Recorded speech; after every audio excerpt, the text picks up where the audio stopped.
বাংলাদেশের রাজনীতিতে আবারও বড় ধাক্কা। যেই সংগঠনটি বলেছিল রাজনীতি নয়, শুধু ঈমান আকিদার লড়াই, আজ সেই হেফাজতে ইসলাম নিজেই রাজনীতির আগুনে জ্বলছে। কে টানছে হেফাজতকে বিএনপির দিকে?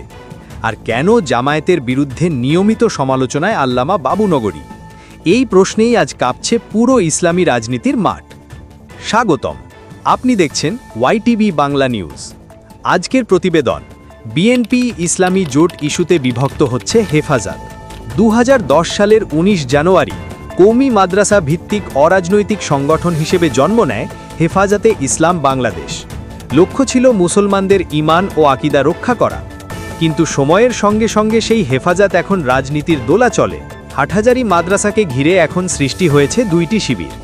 একদল আমির আল্লামা মহিবুল্লাহ বাবুনগরীর সঙ্গে, যারা বিএনপি ঘনিষ্ঠ। অন্যদিকে তরুণ নেতৃত্বের একটি অংশ চাইছে ইসলামী জোটে যোগ দিতে, জামায়াত ও চরমোনায়ের সঙ্গে। সূত্র বলছে, গত 1 আগস্ট ফটিকছড়িতে গিয়ে বাবুনগরীর সঙ্গে দেখা করেন বিএনপি নেতারা নজরুল ইসলাম খান ও সালাহুদ্দিন আহমেদ।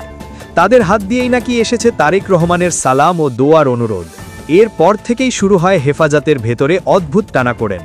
কেউ বলছেন এটা আমিরের নিজের মতামত, আবার কেউ অভিযোগ করছেন বিএনপি ঘনিষ্ঠ একটি গ্রুপ তাকে ব্যবহার করছে। হেফাজতের এক সিনিয়র নেতা বলেন, আগে আওয়ামী লীগ থেকে সুবিধা নেওয়া কিছু ব্যক্তি হেফাজতকে বিভ্রান্ত করেছিল, এখন বিএনপি থেকেও কিছু লোক একই চেষ্টা করছে। এমনকি দাবি করা হচ্ছে হেফাজতের কিছু আলেম এখন প্রকাশ্যে জামায়াতের বিরুদ্ধে কথা বলছেন বাবুনগরীর ইঙ্গিতে। ফলে প্রশ্ন উঠেছে, এই হেফাজত কি সত্যি অরাজনৈতিক, নাকি এখন শুধু রাজনৈতিক দলগুলোর হাতের পুতুল? চট্টগ্রাম ও ঢাকার মধ্যে মনস্তাত্ত্বিক দ্বন্দ্ব, তরুণ নেতৃত্বের বিভাজন, সব মিলিয়ে সংগঠনটি যেন এক অদৃশ্য অস্থিরতায়। কেউ বলছেন হেফাজতকে আবার আগের অবস্থায় ফিরিয়ে আনতে হলে রাজনীতি থেকে সম্পূর্ণ দূরে থাকতে হবে, না হলে এই টানাপোড়েনেই হয়তো ধ্বংস হবে সংগঠনের মূল চেতনা। হেফাজতের ইতিহাসে এই বিভক্তি কতটা গভীর ক্ষত তৈরি করবে তা এখন শুধু সময়ই বলে দেবে।